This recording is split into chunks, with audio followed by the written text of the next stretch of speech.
And welcome to here with Fire Engineering. I'm Steve Pegram, one of your co-hosts. I'm the president of the International Society of Fire Service Instructors, as well as the fire chief in Goshen, Ohio.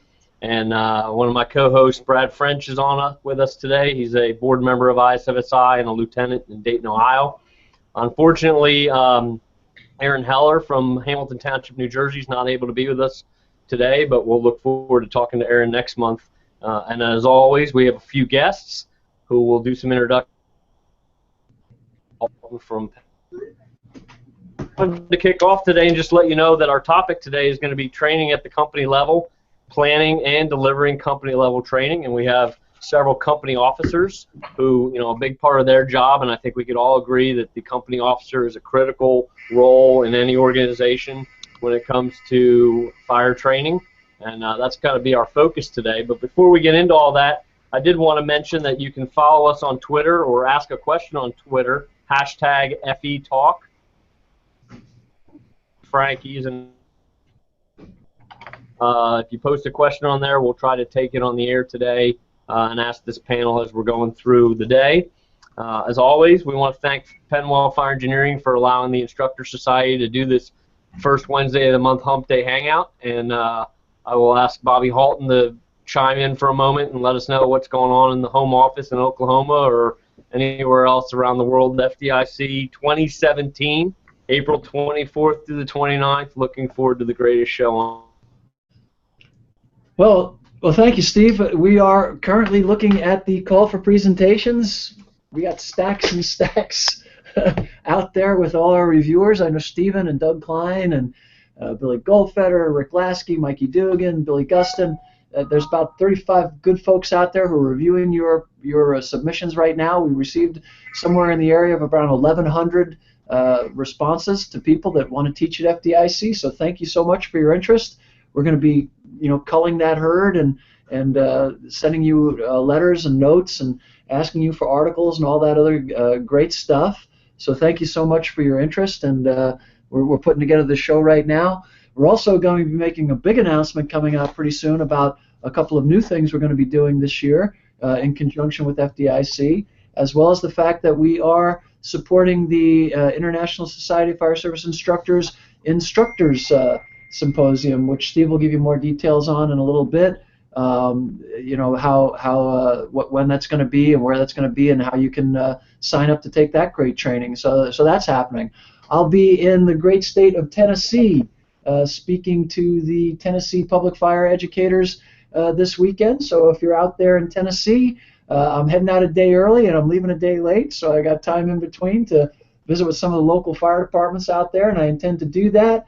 I'll be heading out to the Keystone Fire Conference in Pennsylvania, so you can catch me there next weekend. And then I'm heading out to Wingspread in Wisconsin after that, and then I'll be in Chicago on the 22nd, hanging out with some friends there, and then heading up to San Francisco for the Technology Summit. So busy month, lots of stuff going on in the fire service. We're looking at all kinds of things going on related in and about.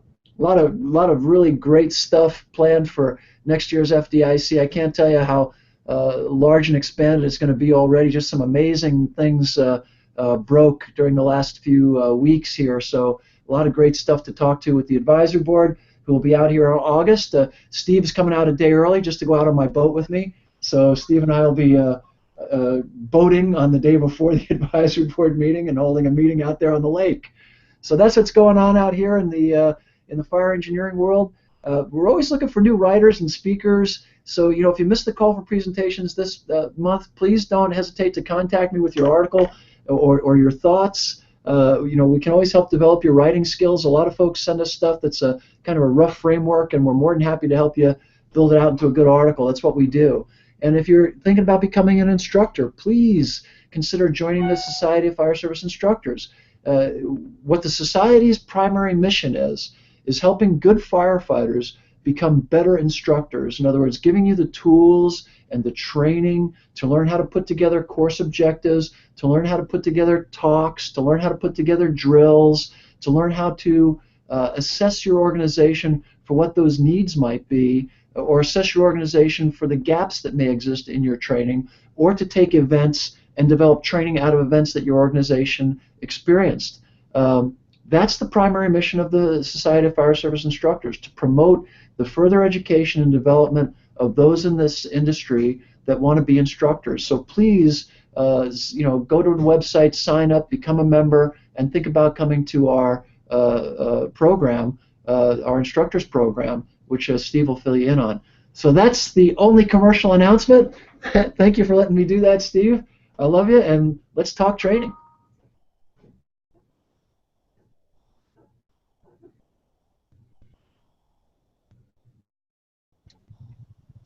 Chief Pegram, you're muted.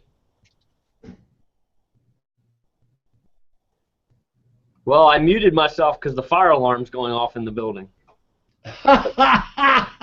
Then get out, and we'll cover you till it's over.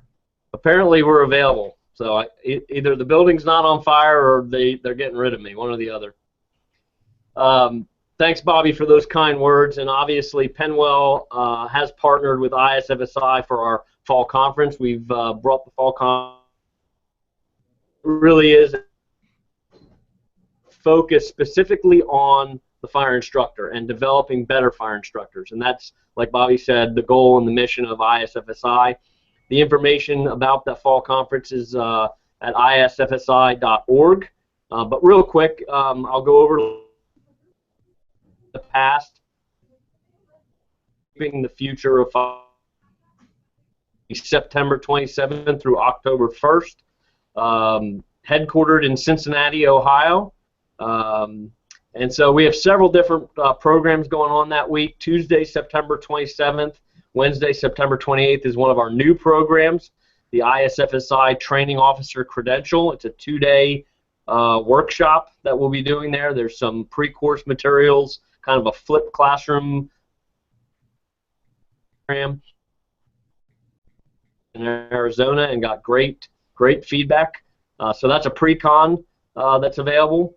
Then we'll be doing a Principles of Modern Fire Attack version 3, which is the newest version of our grant-funded program. The grant has now run out, but we've updated that program with the help of our partners at UL and NIST, and we'll be rolling that out for a pre-con also on Wednesday. And then Thursday, fire program out at the Boone County Fire Academy, which is in Boone County, Kentucky. Several of the departments and members of ISFSI in the northern Kentucky area, right across the river from Cincinnati, are helping us put on the conference. And we'll have a day of hands-on training, a lot of stuff focused to flow path, the UL and NIST studies, and how to teach modern fire behavior, modern fire attack, and that sort of thing. So we'll be running that program as a hot class pre-con Thursday the 29th. And then our actual conference is Friday and Saturday, September 3rd. Some great key Miss and the National Fallen Firefighters will be speaking one day. Vina lost her husband. He was a captain in the FDNY, killed in the line of duty with 2 other firefighters. Vina always has a great and powerful message for the fire service, and she'll be joining us, as well as Chief John Tippett, who's the deputy chief in Charleston, South Carolina, and has a huge training background, task pretty much, and he'll Dave Casey, Ken Fossley, Jim Moss, John Murphy, Mike Richardson, William Greenwood, Brad French, all kinds of people coming out. The pricing, the information is on our website. Obviously, being a membership-driven organization, if you're a member of ISFSI, you get a discount. So I would encourage you, if you're not, go to our website, isfsi.org, join the society first, then register. And we hope to see you in Cincinnati. And again, want to thank Penwell Fire Engineering for being one of our sponsors for that event. With all that said, we just want to remind you one more time, FE Talk on Twitter, hashtag FE Talk for any questions. And I'll let my co-host, Brad French, if he's back with us, say a few words and help introduce our topic today. We have 2 guests, Brian Zaitz from West Metro out in Missouri, who's also a board member of ISFSI, and really came up with the ideas for today's Humpday Hangout, so we appreciate Brian reaching out to us. and Steve Disick, who's so all three of Brian are company officers working every day in the front right seat, but they're also trainers, they're instructors, and so I think they'll all have some interesting perspective to bring to our topic today. So Brad, do you want to lead us into the conversation for today? Sure. First of all, thanks to Chief Pegram and Chief Halton both for having me on again as usual. I always enjoy doing these. And to my good buddies Brian and Steve, thanks for joining us on this. I am oh, and by the way, sorry for my late arrival, minor technical difficulty on my end, but I'm happy to be here. I'm really excited about this topic. You know, I kind of, as a company officer and one that's really engaged in training operations at the company level, I have a tendency during some of our Hump Day Hangouts to you know, take the conversation in this direction anyway, regardless of the topic that we're talking about, just because I think it's so important that we do good quality training at the company level. So to get some additional perspectives on this, I think is going to be tremendous. There's few positions, arguably no other position in the American Fire Service that's so important for training than the company officer is, right? You can have a fantastic chief sitting in an office somewhere. You can have a really good training staff. You can have really good firefighters. But if you don't have that first-line supervisor really engaged in training and has that as a personal priority and makes training a part of their day every single shift, then you've really got a big disconnect there. So really important.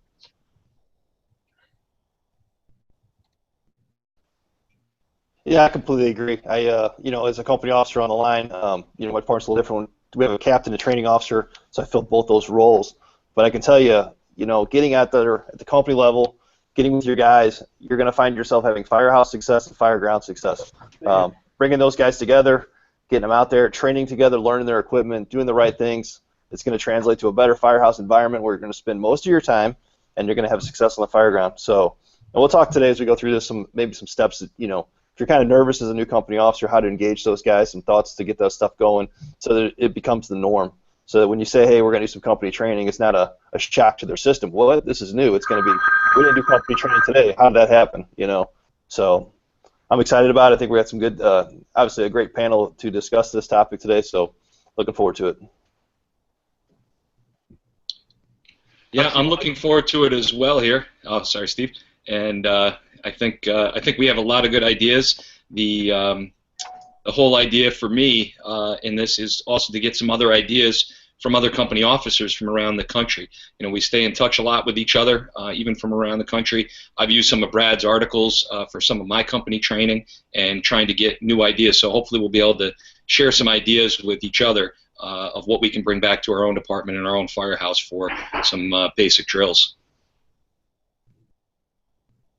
Absolutely. And in my department, even though I'm now in the role of time, we don't have a full-time or a dedicated training officer. So training in our organization is delivered at the company officer level probably 80–90% of the time, and it's a critical role.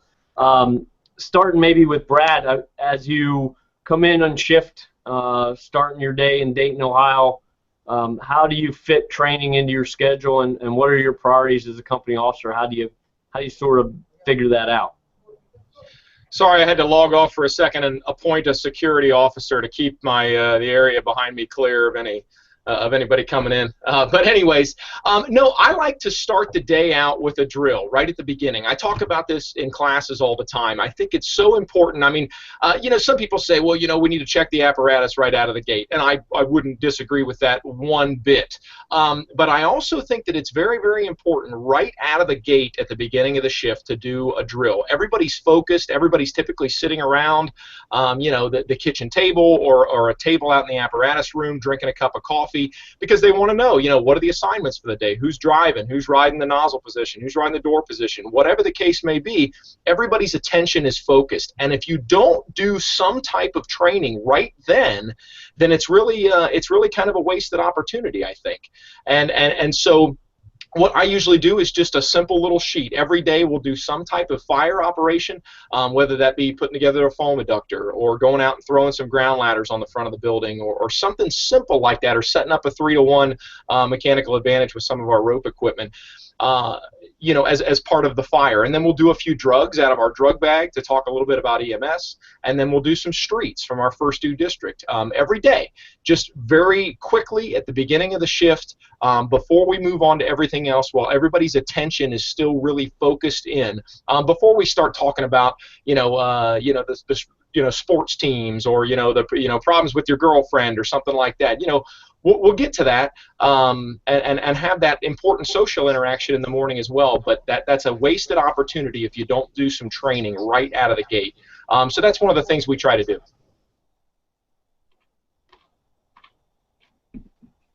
Go ahead, Brian. I was just going to say that's a great point. In terms of training at the company level, is I think sometimes there's an intimidation factor that guys think that this training, if you're going to do something, it's got to be some 2-hour presentation, and it's got to be in depth, and it's got to be long and drawn out. And I'm a firm believer in that 15 minutes of training just to refocus everybody. And if you can get that done a couple times throughout the day, maybe like you say, Brad, right at the beginning of shift, you get everybody focused in that, hey, you're at work. Just a reminder, you're at work, and maybe around lunchtime throughout the afternoon, you're going to have success that way. So. Yeah, absolutely, and it sets the tone, right? It's so important as a company officer to set the general tone of your company. And if you start every day out with training as an immediate focus, that just kind of plays into the overall general layout of how you're going to run your company. That training is clearly a priority. It starts every day, and it just kind of sets the tone for the shift. So I agree, Brian. So I agree with Brian. I love the 15-minute drills. I'd love to try to get things done, quickly and early in the day. But I work out of headquarters, and there's a battalion chief in quarters, and there's a training staff in quarters. So I got to fit in little tidbits whenever I can. And so when I get in, I'm reviewing the book. I like to see what previous shifts had for calls. And I review that. I review some of the locations they've been at. I check with the battalion chief, and I see what's on the training schedule for the day on the computer, and try to coordinate what may be going on with physicals, with mandated training, with computer-based training, and where we're going to best fit in some type of company drill throughout the day. And then, of course, probably one of the best times is when you're actually out on a run. And so I really enjoy that part of it. You pick up on something that somebody had on a previous call, or maybe it was a topic that you guys were talking about the last couple of days. You end up in a high-rise in a stairwell, and you want to talk about standpipes. You notice something a little bit odd on an EMS call, and just trying to incorporate that into a quick drill once the call itself is actually over. Chief Halton, what are your thoughts on this? When you were still riding the front right seat on an engine or ladder company, what were some of the ways that you took advantage of incident opportunities or drill opportunities around the fire station? What did you like to do the best? Well, both. We had a great program where we had a steady stream of when I was riding as a company officer, of things to do in regards to training. Suggestions that we would get weekly, but then oftentimes, like everyone was saying, we had our own thoughts about what we were doing, whether I was on an engine or a truck. Mostly I was on an engine, and one of the things that I always thought was interesting was that the amount of layouts that you can do on an engine are almost endless, and running through those evolutions, whether it's hooking up to a standpipe or using a Y, or or shutting down a line to have to extend a line, or dealing with all of those issues was something that you can do all the time, and you don't have to dress out, and you don't have to have an elaborate setup to do it. You can grab a parking lot near the station. You can do it. It doesn't take a great deal of forethought or preparation. But I found those to be some of the best drills we did, and I always like to look at stuff, and we had a lot of innovative men and women in the organization. So we always carried things like we would take couplings, and we would put tap them and put little pressure gauges on them. So we were always looking at what would happen with our flows when we'd use different devices and things like that from the engine side, and then just throw in ladders and be able to do interesting evolutions, especially our reverse lays and and things of that nature, and play around with hose loads. So I always liked the things that came from actual fires. Like, the classic was, the people who did an attack on tank water, and tank water, you're always assuming that that second due has your back, only to find out that your the fire exceeded your tank water's capabilities to even make a dent in it. So, we did a lot of stuff on water supply and backups, which was really interesting to me. The other thing with company drills that I thought was always interesting was just the conversation. And sometimes we overthink it, where we want to, as someone said, that little 15-minute drill. Sometimes just the conversation, if you direct it towards, like saws, like rotary saws, were always a big issue. The K12 was big when, that was newly introduced when I was out there, and now we've got all kinds of variations on that theme. But those are pretty interesting saws to work with when you're on a roof, and getting those perspective of the torque that those saws generate and stuff was exciting. And you can build a little roof prop in the fire station with a couple pallets and some plywood and, or particle board or whatever you want to use, really really simply, and that was kind of fun to do. So I always liked the company level drills. I always thought that that's where it also builds that togetherness, that teamwork, to where you start to really get to know one another and learn other people's skills and information, and it was neat. I'll never forget, we had a guy put a metal roof on his house, and he showed up for work in a couple of sheets of metal roofing, and it was cool because we started messing around with it, and we went down to the academy and threw some of it up on a prop, and we'd never played much with metal roofs because they weren't really common in the city, but they were becoming more common. So stuff like that, allowing people to just kind of innovate and create was some of the best training we ever did, and it was really exciting. And I get to do that now with my volunteer company out here in Oklahoma. I get to just show up and just talk about stuff. We had a really great conversation the other day about drones, and there was a drone salesman that showed up from Darley, and a really neat guy. And the conversation got into all kinds of stuff about drones and pre-fire plan. What would we do here? What would we do there? And it was just awesome.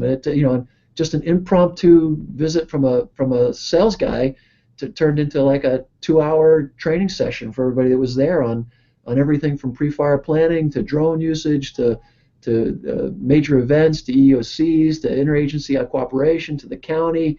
It was I like training.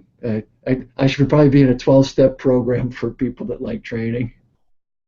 Sorry. I think that's key. Like Chief Halt said, is the getting those conversations started. And just remind guys are at work, remind guys are at the firehouse. But you never know what's going to go. And there's so many smart guys in the fire service. We're so fortunate right now that there's so much technology and information that's out there that when you start engaging guys, especially at the company level, and you start getting your crews involved and engaged, having those conversations, you'll be amazed at what those people will do for the organization, do for your crew, do for the citizens. But it's all about engaging those guys and getting them thinking and doing the right stuff. So that's fantastic stuff, though. I was going to talk real quick. Just, we always talk about training and things like that, and the company level training, especially. There's no better person that's going to be able to provide a needs analysis training, a needs analysis based training, if you will, than truly a company officer. They're the guy that's actually leading that crew, seeing what's right, seeing that extra kink in the hose line that didn't get chased out, seeing the bad flow inside the building. So at the company level, being able to take those and then translate those into effective drills to make it better for the next time, you're not going to get that at a battalion level training, department-wide training or anything like that. That's the stuff that comes from that company level, that company officer. So I was going to throw that out there and see what your guys' thoughts on that stuff were, and then talk about that a little bit. So Brian, I agree. I'm a big fan of the needs analysis, and the way I look at it as the company officer is what's in my first due, really, and what do I want to make sure that on a day that I'm not working, that my guys are familiar with in their first due, and that they look good and they know what they're doing when they get there. So again, it may be some of our older frame, balloon frame construction buildings. It may be some of the new low-income housing units that we have and their fire alarm systems. We have a major port and rail line that comes through, and it actually is in our first due that we have to deal with. We have marine-based operations that we have to deal with. So I look at those needs and look at the time of year and see where we need to spend time on drilling. We have a foam trailer right behind our engine company, and so we have to be ready to use that. And how can we incorporate that into a quick walk-around drill of that rig once a month or so, just so we can be a little bit better at it. And nobody's telling us to do this. They don't necessarily upstairs. They're worried about our requirements, our annual requirements, and the minimal level of training we have to have as firefighters. For us in the front seat, I want to make sure that the guys riding on the back step and driving us know exactly what they need to do whenever they pull up on any type of incident in our territory. So I look really big into what's in our first due and how can we always get that first hand line in operation, or where are we going to position an apparatus in our first due for certain buildings on any run, really. I think that's critical, getting out there. Okay. Oh, sorry. Go ahead, Brad.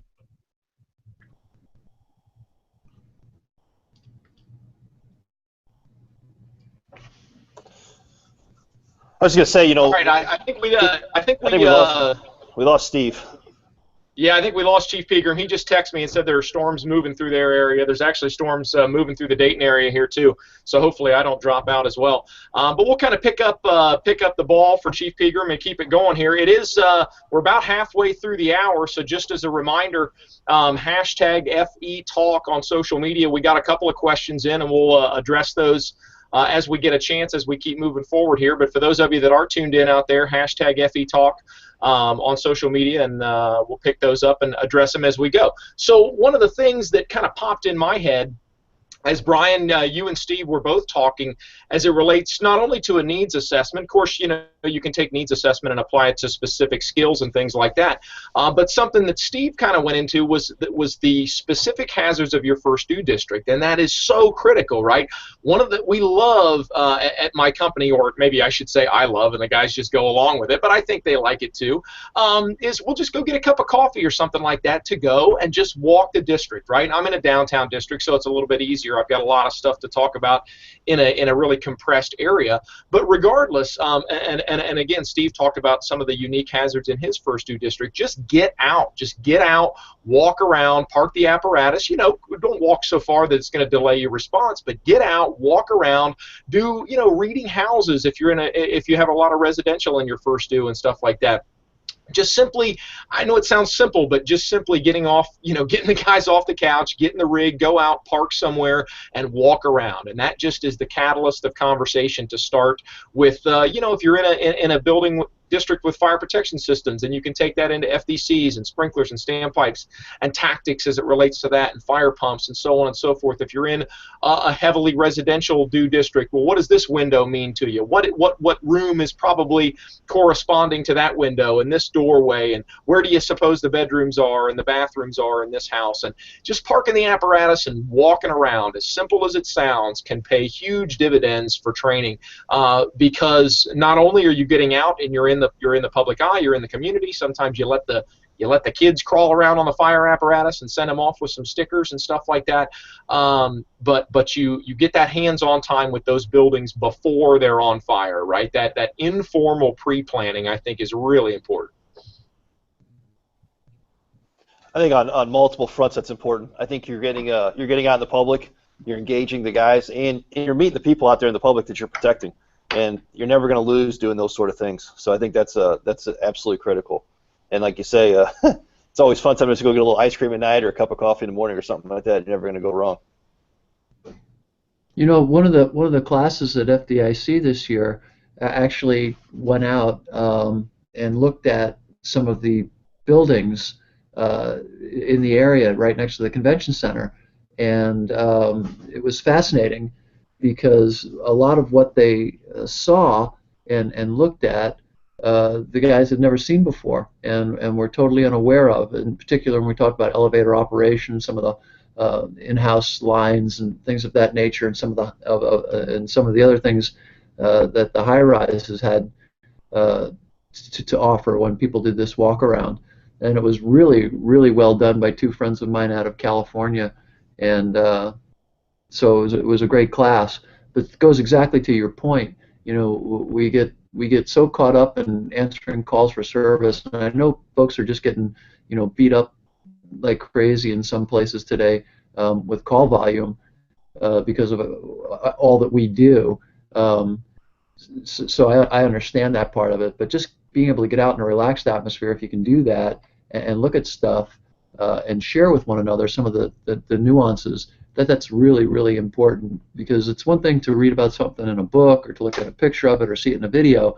It's a whole other thing when you get out there and you actually look at the annunciator panel, or you look at the fire control devices and dampers and such like that in the actual building, or you look at where the scuttles are, where the access points are. Even just when you talk about positioning apparatus, and many of these buildings, because of the clearances, you're not going to get down some of these alleyways and things in our first dues, and it's good to know. Secondary water supplies. When you're out there walking your neighborhood, take a look at your water map and figure out, if I had a major fire, and I hook up to, say, the hydrants on the A side of the building, let's just say, for example. Okay, so maybe they're a 12-inch line or whatever, but on the back side, you might have a major line, a 24 or 48, that would give you a better water supply. Just knowing that is kind of neat. There are some organizations out there that used to color code their bonnets on the hydrant caps to the different main sizes, which I always thought was pretty cool. But you don't see a lot of that anymore either. They're all just kind of one color these days. But just some neat little things to know about your area, and then just the social side of it, like you were saying, just to get to know the business owners and the neighborhood and who's coming and going. That really is a piece of training. And when you were talking about that, I was thinking that interpersonal communications is probably something we don't do a really great job of in the American Fire Service as far as training. But what a critical piece of the puzzle, being able to talk to the folks that we work for and serve, and explain to them what it is exactly we do and how we can be of benefit to them, and getting information out to them. I was just anecdotally, I was at a 4th of July get together with the neighbors in my front yard, because I live in Oklahoma and fireworks are legal, and so the fireworks are going off all around us, and they're in my front yard watching our neighborhood displays going off. And one of the neighbors was talking about their smoke alarms, and I mentioned to them that they only have a shelf life of about 10 years, and then you got to replace them. They were totally unaware, that they thought that a smoke detector was good forever. And so it was a neat opportunity to talk a little bit about smoke detectors and the different types and what you could invest in and the different products that are available. But that was like a training opportunity. You could do when you think about it, learning how to communicate that stuff to the folks that we work for. It's pretty neat stuff. So all the training doesn't have to be just in hose lays and saw operations and laddering and all that critical stuff. It can also be in some of the softer skills, like how to approach people and how to have conversations with people and how to engage the community. I think that's neat training. That's a very interesting point, and I agree entirely. So I want to shift gears just ever so slightly and talk about a question. We've got a couple of questions and comments coming in through FE Talk on social media, but also I just had a good buddy of mine from Kentucky text me a question, and I think it's worth throwing out there for discussion.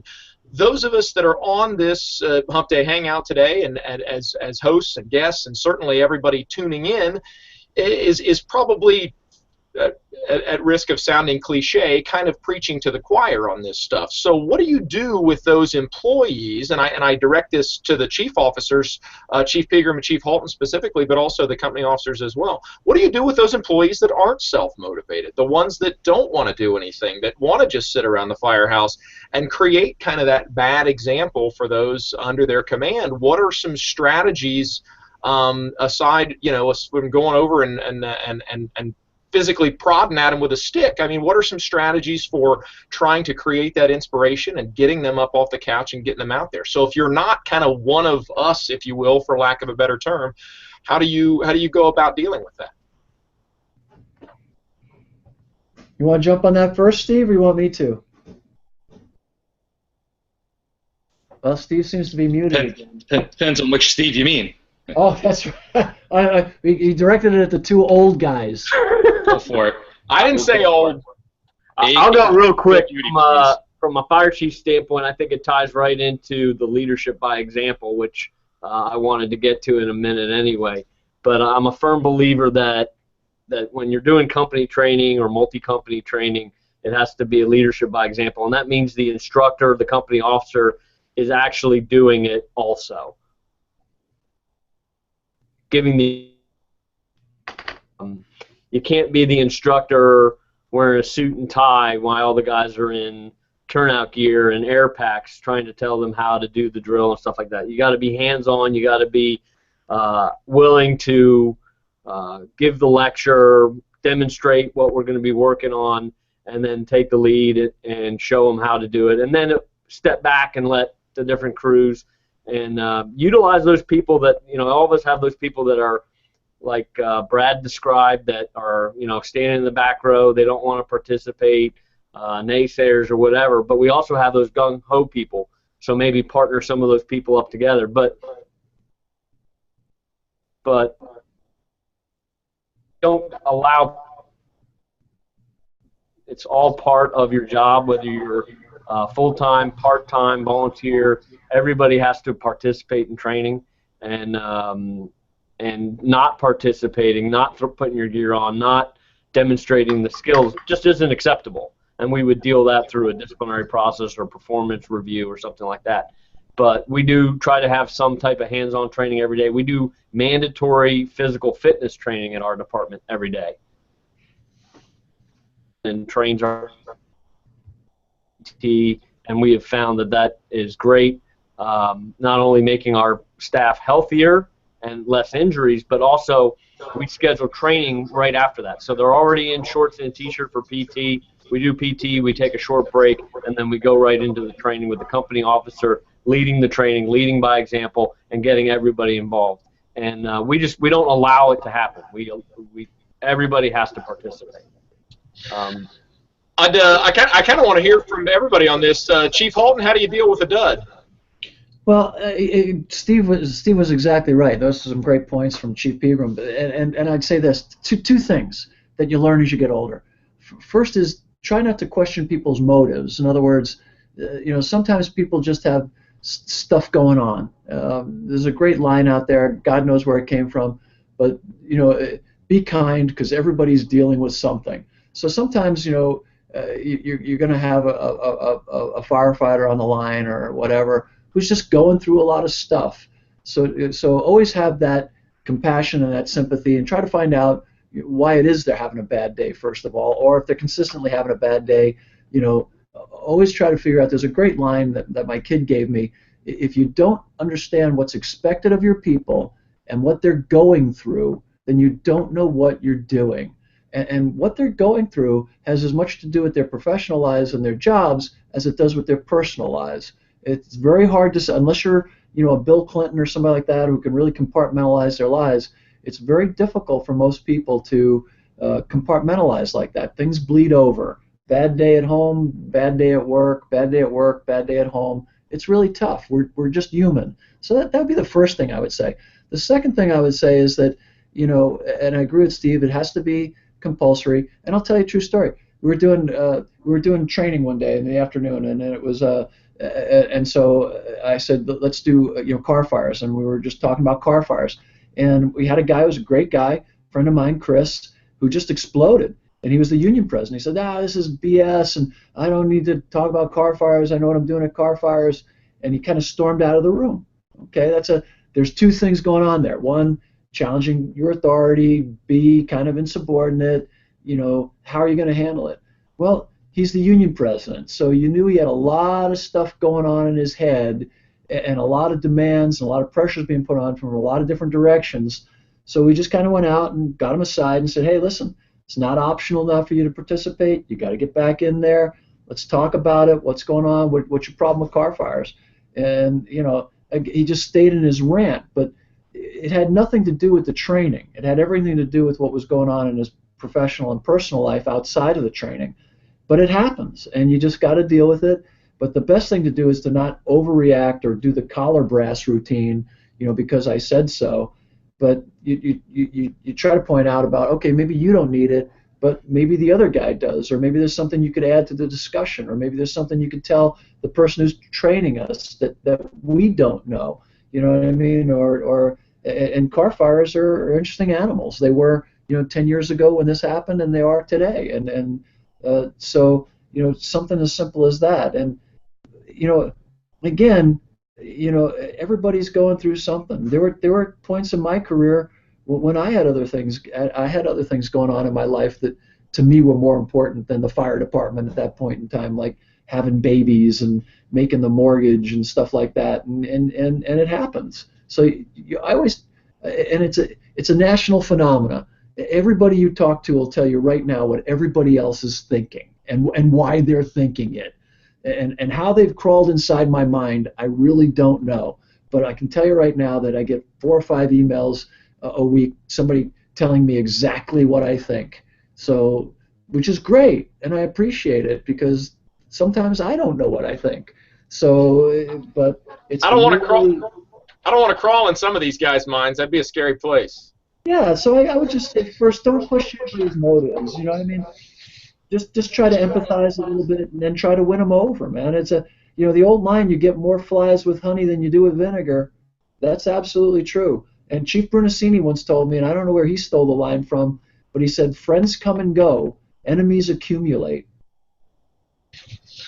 That's pretty good, and that's excellent insight from our elder here, Chief Halton. Remember that there could be other reasons, right? Don't forget about the personal aspect of it, right? I agree entirely that we all go through peaks and valleys in our career, as far as personal versus professional life, and kind of which one we have emphasis on at different times. And so important, and he's right. Don't forget the human factor. Sometimes for those of us that are so hard charging and so into this stuff and so into the job, it's easy to forget that not everybody feels exactly the same way, and we need to be cognizant of that. So that's a great reminder. So let's keep this going. I know Brian and Steve both have some thoughts on this as well with dealing with some lack of motivation issues. So Lieutenant Disick, let's go to you. Okay, so I don't think a dud is always a dud. Sometimes they just haven't been motivated, and like Chief Halton said, we definitely have to be aware of what's going on with our guys, with their lives. We all have our rough patches to deal with.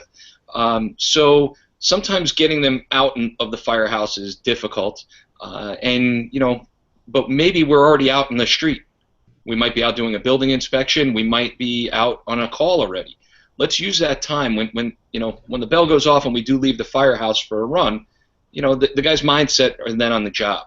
So how can I turn that call or something around that call into a quick drill, and then to maybe like Chief Halton was saying, if I know that guy has some issues, but maybe it's a senior guy like the union president, maybe he's got some insight that I can ask him for to help bring into that drill. So as a good instructor, as a good company officer, I think it's important to not only know the material in our head, but also know what maybe either we don't know or what somebody else knows. So if that guy is a dud a lot of times on some of your regular drills, maybe you're talking too much and you're not involving them. And I would like to think that guy or girl may have some insight on a particular call. Maybe you know that they're from that neighborhood. Maybe they used to work in a particular building before they were a firefighter. And maybe somehow we can tie that all together to a quick 15-minute drill again, maybe 5 minutes. It may end up being longer, but I think you'll end up, if you start to do that and you start to motivate them to teach a little bit and to give some insight. Maybe it was on a previous run. You got somebody from a different shift working with you that day, and you know that they had a call at that same place. Ask them about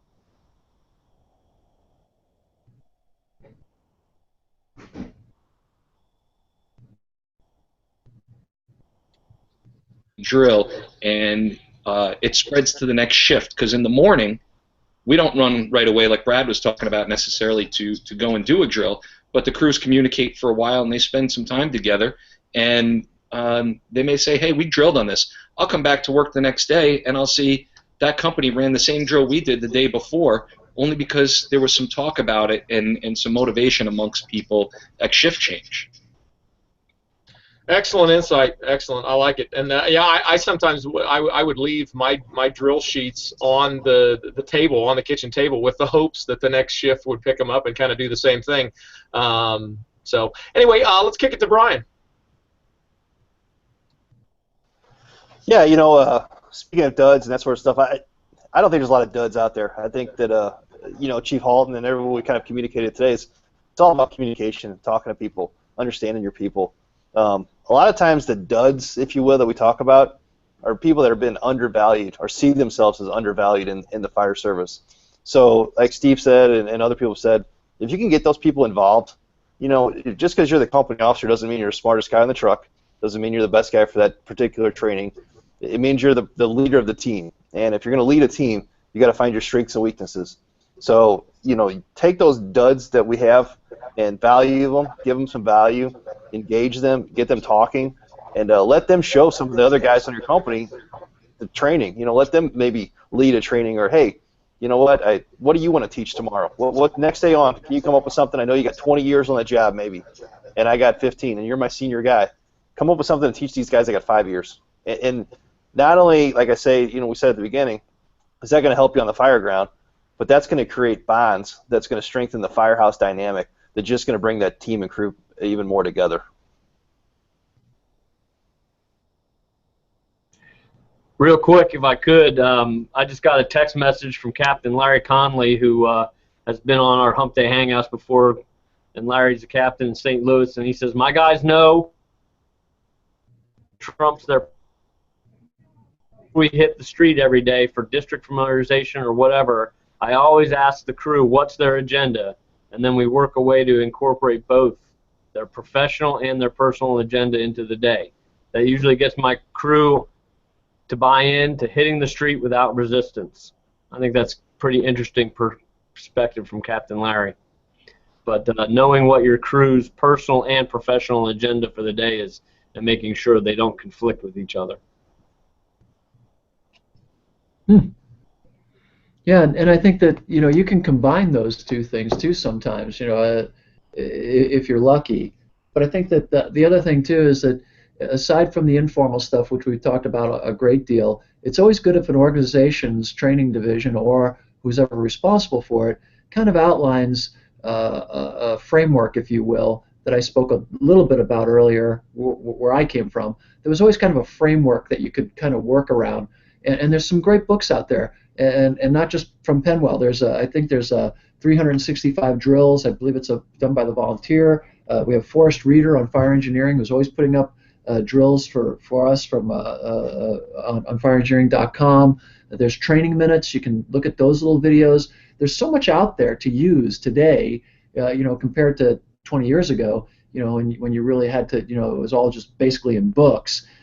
Today, there's stuff you can do, just sitting around. You can watch a training minutes video, then try to reproduce it out on the drill field or in the apparatus bay. You can download a drill from Forrest. There are hundreds of them on fireengineering.com, and they're all free. So there's no excuse for not doing something every day. As everyone has said here, that daily drill should be a piece of it. And some really busy organizations like the FDNY, I know that they drill twice a day. So they do a morning drill and an afternoon drill. And if an organization that busy can squeeze it in, then everybody should be able to do it. And of course, there's always going to be exceptions to that rule. You get a good working fire that chews up your entire morning or your entire afternoon or whatever, then obviously you can't.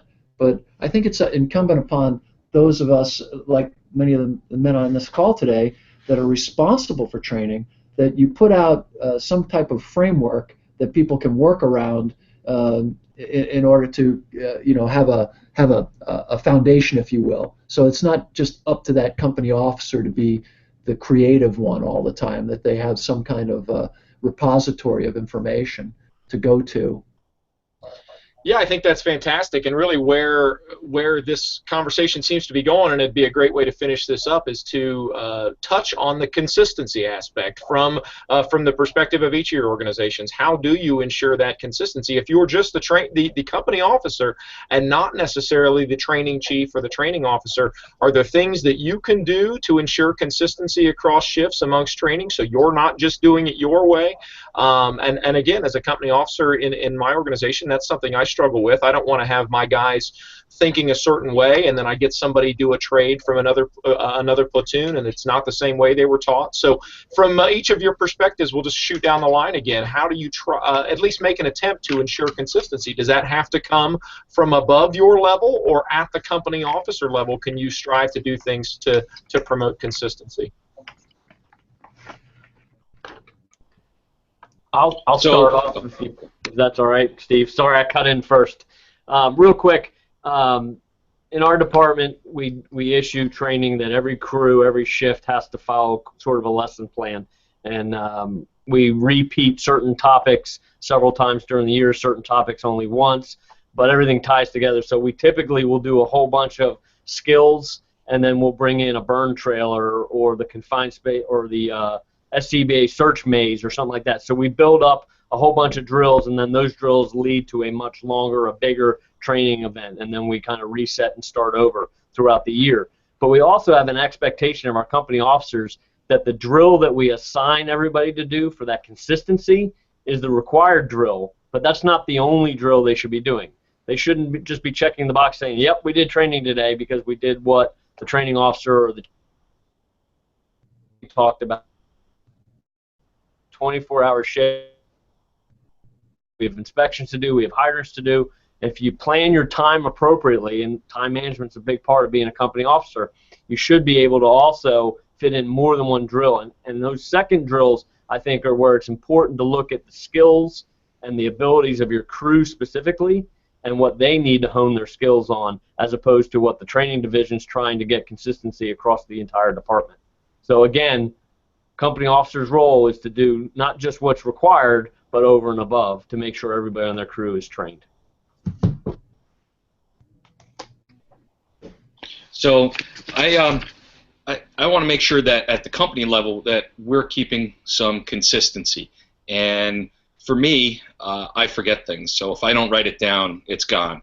And I know, especially if I get a new member into the company, and I want to run a drill, I want to make sure I'm trying to bring them up to speed with the other crew members, and so that he understands or she understands my thought process, understands what the other people on that company are thinking, so that we can become more fluid. And so I take quick notes. If we do a good drill, I'll take some quick notes, just a quick outline. I can pass that information off to another officer on another shift. For these company level drills. And then I try to keep a lot of stuff in my locker right next to the rig, and I have a lot, as Chief Halton was talking about, having some texts and stuff. Certainly there's the standard firefighter one in every firehouse and on every shelf, but I have other things there. I have Brannigan's Building Construction, Dunn's Collapse of Burning Buildings, Salka's Engine Company book, because I'm on an engine company.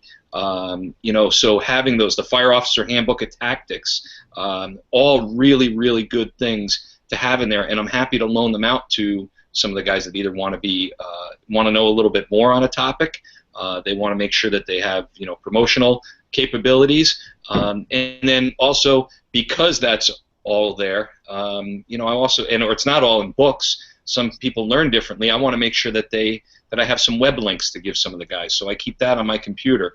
And if we're going to go out and drill on something that I already know that there's a video series out on, maybe we'll watch a couple-minute clip and then say, okay, we're going to go do this. So that helps keep that consistency for me, and make sure that the quality is good, because I'll try to also do a little bit of pre-planning myself on what the drill is and get my head straight in the morning on a particular topic or two that I want to cover throughout the day, besides maybe those quick little 15-minute drills. I think Chief Halton's setting us up for something here. No, I was just laughing because I've got, you mentioned Dunn's Collapse series. I've got them in VHS.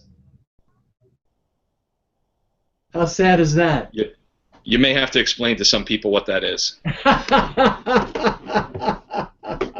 Hey, there's not much better out there than the old Bread and Butter series on VHS. I'm looking at the whole thing. Yeah, and it's funny. I refer back to it all the time. The evolution of tactics, which is another great drill, is you can talk about a tactic and you can talk about how it's evolved over time. And a lot of what we're doing now tactically, if you look at it, where we're looking at and it was interesting because we had a conversation about 10 years ago, and I pulled it up. It's an old video, an old unplugged deal with Bruno and Brennan and myself, and we were talking, and somebody said, "What do you think will be the big factor, 10 years from now?" And we all agreed it would be the return to the consideration of weather, and in particular, wind and wind conditions. And when you think about almost everything we're looking at today, it's got something to do with wind and wind conditions, or a large part of it does. A large part of the fire behavior has to do with, wind or air, so there was some really valuable stuff that, and that's from an unplugged conversation from 13, 14 years ago, just a casual comment. So, a lot of what we're saying today, I think when we talk about training, and I think what's kind of neat with this group is, it'll be interesting to see where it is, 10 or 15 years from now. There's a lot of great information in here, and then you add to it what we've learned and evolved from, research and experience and events that have happened. It's neat stuff. It's really neat stuff, and that the training can go on forever. Two really. Can I tell two really quick stories? Is that okay? You're the chief. So it's interesting.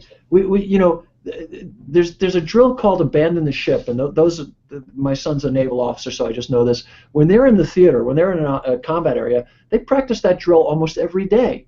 When was the last time the United States Navy lost a ship? It's like 65 years ago, maybe 70 years ago. But fascinatingly enough, they still practice that drill every day because it's so critical. When was the last time we practiced an abandon the building drill? In other words, when was the last time you really practiced with your crews? This is get out of the building, drop your line, whatever you got. And what does that entail? You know what I mean? So it's interesting. So there's always, and the Navy drills every single day, all the time, over and over and over and over again. You just never ever stop. And if somebody says after you hit 10,000, you know it, good luck, keep going. At 20,000, you know it even better. At 30,000, even better. 40,000, even better. The other thing is, when we were talking about duds earlier, there's a great story out of Waukesha, Wisconsin, and I won't get to the whole thing. It was a law enforcement story where some bank robbers called the Oswalds, father and son team, were hitting all these banks. Finally, they hit a bank in Waukesha, Wisconsin. They had all kinds of elaborate plans done. They had a big place training facility for themselves. They were really, really bad guys. But anyway, their plan was to, if a cop followed them, or multiple cops, they would make a hard right, shoot the cop, wound him. The second cop would stop, and they would make their getaway. So the day they robbed this bank in Waukesha, this cop comes around the corner. His name was Captain Luntz. He was a great guy. They shoot him. They shoot him up real bad. He ends up dying. They shoot him terribly. But the second cop that came along, a lot of people had always thought he was this giant dud in their organization. Well, he did not take the bait. He looked at the captain. He said, the captain needs help, needs EMS. He's shot badly. I'm going to continue my pursuit. He continued his pursuit. They captured those guys because of that guy. He did things that day that were so heroic and so unexpected that it changed people's perspective of it. So sometimes the person we think is a dud might just be a sleeper. Not everybody's personality is like mine and Steven's and those of us on the call today, where we're outgoing. And they used to say in the Albuquerque Fire Department, the most dangerous place in the fire ground was between Chief Halton and a camera. And so that's my personality. But that's not everybody. So everybody has a chance to impress you. Every saint has a past. Every sinner has a future. You just need to be open and loving and kind, and start all your training out with how much you're going to enjoy it, and hopefully everybody else will enjoy it, and be nice. I hate these well, I don't hate them, but I'm off-put by these overly serious, self-absorbed, grumpy people. I mean, this is a great job. It's fun. Training, drills, smile, laugh, have a good time.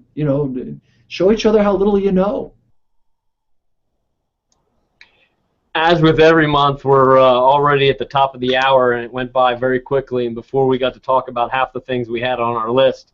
So what I'd like to throw out to the group is maybe all of us come back next month and continue the conversation of the important role the company officer has in training. Our next Hump Day Hangout's August 3rd, 1 p.m. Eastern Standard Time, and hopefully everybody will communicate. Well, I want to thank everybody for listening, but Brad, Steve, Brian, any final parting words? Hey, just real quickly, since we're talking about company-level training, I got to throw out a completely unsolicited random plug to a good buddy of mine named Jared Sergi that's a company officer down in Norfolk, Virginia, runs the Trial by Fire Facebook page. Fantastic stuff. I'm always jealous and envious of the things that he posts as it relates to his company, doing intense company training all the time. So just wanted to throw a quick plug out for Jared. Great guy, writes a lot of good stuff, and thanks everybody for being on today. I would just say this: at the company training, you just got to make it a priority, and you got to make it a consistency. Then, and if you do those two things, you'll be successful. Yeah, and I think if you keep yourself motivated and you keep yourself educated and up to date, and make sure that you keep an open mind, then you're going to do a much better job for the rest of you and your crew.